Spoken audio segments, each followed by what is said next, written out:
Uma maneira usual que a gente encontra essas gramáticas livres de contextos, quando a gente está falando de compiladores, então se você procurar na internet uma gramática para uma linguagem de programação, usualmente você vai encontrar essa notação aqui, chamada de BNF.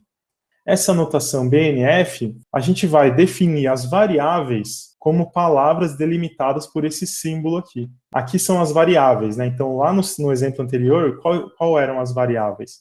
As variáveis eram apenas a letra E. Então, a letra E ela vai vir assim agora, nessa notação BNF. E os símbolos que são terminais, eles são palavras não delimitadas. A gente já vai ver um exemplo no próximo slide. E uma regra de produção que a gente está acostumado, do tipo A produz ômega, a gente escreve isso, né, já que setinha não é uma coisa do nosso teclado, coloca 2 pontos, 2 vezes 2 pontos, igual, e aí vai vir a palavra que a produção A gera. Certo, vamos ver um exemplo aqui, um exemplo interessante. Nesse exemplo 5, a gente tem uma gramática escrita nessa forma BNF, que é uma notação. Então, o primeiro componente da nossa gramática 5, mais uma vez, são as variáveis. Então, a gente tem aqui as variáveis ID, letra e dígito. Agora, o ID é uma variável. Lá no exemplo anterior, ele era um símbolo terminal, porque eu não estava interessado em trocar o ID depois. Aqui ele está interessado em trocar o ID, ele pode ser substituído por letra, por uma variável que é letra. Então, ele pode se vir aqui e escolher ou A, ou B, ou Z, ou as letras em maiúsculo. Ou, outra possibilidade, ID pode ser gerado por uma letra no final e um ID de novo. Então, eu posso pegar aqui e gerar uma letra no final, vou escolher B, e depois eu gero o ID, que vai me dar mais uma possibilidade de fazer uma geração na minha gramática. Então, eu escolho depois o C, por exemplo. Então, essas são as formas como a gente pode ter. Ou a gente poderia escolher ID e dígito, significa que eu posso começar aqui com um ID, que seria, sei lá, depois eu escolho o A maiúsculo, que é esse aqui, e o dígito de 0 a 9. A 9 é um identificador que é aceitável aqui pela minha gramática. Certo, vamos ver então exemplos de gramáticas. De gramáticas não, exemplos de palavras que podem ser geradas por essa gramática 5. O ID, depois de muitas derivações, ele pode gerar uma palavra do tipo a number. Como que seria isso? A gente já vinha aqui, lembrando que ID é o símbolo inicial, então a gente ia escolher ID, letra e D. Aí lá na letra eu escolhi o A, que é esse aqui. Depois eu escolhi de novo ID, letra e D. Aí eu escolhi o N. E assim por diante até chegar no final, quando a gente ia escolher só letra e não letra ID e letra, né? Para gerar o R também. Bom, depois vocês podem olhar com calma esse exemplo, é bem interessante.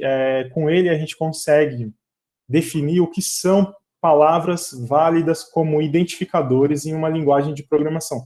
Isso é bem útil, né? Porque lembra que a gente tinha umas regras em linguagem de programação. Normalmente você não pode começar o nome de uma variável com um número. E como que a gente enxerga isso aqui, ó?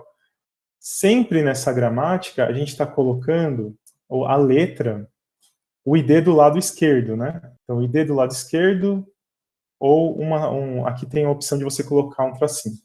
Você vai gerando a palavra, sempre colocando uma variável do lado esquerdo. Então, vai ficando sempre uma variável do lado esquerdo. A única possibilidade de você terminar de gerar essa palavra é substituir essa variável. E aqui, na nossa gramática, a gente só tem um jeito de substituir essa variável por uma outra variável, que é, no caso aqui, a letra, que vai nos dar ou um desses símbolos que estão aqui. Com essa gramática 5, a gente consegue especificar aquela regra de que você nunca vai poder começar o nome de um identificador, que pode ser de uma variável, de uma função, né, de uma classe ou de outra coisa. Você nunca vai poder começar o nome de um identificador com um número. É isso que a gente tem escrito aqui nessa gramática. Então, é uma regra. E aí, como que você vai verificar essa regra? Isso vai estar lá na disciplina de compiladores. Essa é a etapa que a gente chama de parsing, que é quando você precisa verificar se aquela gramática, as regras da gramática estão sendo respeitadas. Aqui na nossa disciplina, o que a gente está fazendo? A gente está pegando as regras da gramática e gerando as palavras. O parsing é a etapa, é o processo contrário. Então, dadas as palavras, verifica se elas respeitam a regra da gramática. Isso a gente não faz aqui. Outra coisa interessante que a gente tem é que essa gramática 5, apesar dela parecer uma gramática bem complicada, ela não é nada mais do que uma gramática linear. Ou seja, ela representa uma linguagem regular e ela pode ser descrita como uma expressão regular. A gente viu lá na primeira etapa do curso que tudo que pode ser escrito como expressão regular é linguagem regular. E aqui fica até mais fácil da gente enxergar. Ó, é uma expressão regular que contém como primeiro símbolo um desses aqui, A ou até Z, ou A maiúsculo até Z. Então, com certeza, o primeiro caractere do meu identificador, com certeza vai ser uma letra, pode ser maiúscula ou minúscula, mas vai ser uma letra, seguido de ou letra, aqui letra minúscula, ou letra maiúscula, ou números, ou uma setinha, um underscore, né? Um tracinho. Como que eu sei disso? Porque depois de toda essa palavra, essa expressão regular, a gente tem especificado aqui o asterisco. Então está dizendo que essa parte, a segunda parte dessa expressão regular, ela pode ser repetida várias vezes, incluindo 0 vezes, né? Porque a gente falou que o asterisco pode ser 0 iterações, que é a palavra vazia. Bom, esse fato não é surpreendente para a gente, porque se a gente parar para observar as regras de uma gramática livre de contexto e as regras da aula passada que a gente falou das gramáticas lineares, lembram que tinha as gramáticas lineares à direita, lineares à esquerda e as lineares unitárias? A gente falou que essas gramáticas geravam as linguagens regulares. Se a gente recuperar lá como que eram as gramáticas lineares à direita, a gente tem aqui embaixo, era uma coisa desse tipo, A gera WB, onde A e B são variáveis, e W era uma palavra do alfabeto sigma. A gente vai ver, examinando as restrições das gramáticas lineares, que elas também são livres de contexto, porque a única coisa que a gente tem de restrição nas gramáticas livres de contexto é isso aqui, a gente tem que ter produções do tipo A gera ômega, onde A pertence ao conjunto das variáveis e ômega pertence às palavras que podem ser geradas com sigma, união com as variáveis.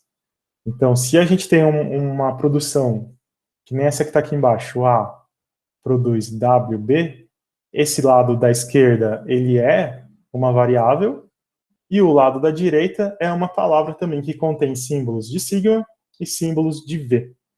Ou seja, toda gramática regular está dentro das gramáticas livres de contexto. E a gente pode representar com esse diagrama de Venn aqui, dizendo que as gramáticas regulares são aqueles que geram as linguagens regulares, e as gramáticas livres de contexto geram as linguagens livres de contexto. Então, todas as linguagens regulares estão contidas num conjunto maior, que são as linguagens livres de contexto. Tá?